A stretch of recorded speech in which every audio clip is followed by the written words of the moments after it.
લોટ અઢી રોટલીનું શાક બનાવીએ. હા, 2 પાવડા તેલ લેવું. આમાં રાઈ જીરું નાખ્યું, હિંગ નાખશું, થોડુંક લસણ નાખશું, કાંદા નાખશું, ટમેટા થોડાક નાખી દેવું, નિમક નાખશું, હળદર નાખશું, ધાણા જીરું નાખી દઈએ.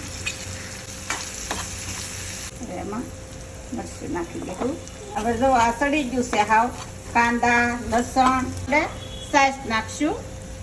છાશવાળું રોટલીનું શાક. છાશવાળું રોટલીનું શાક.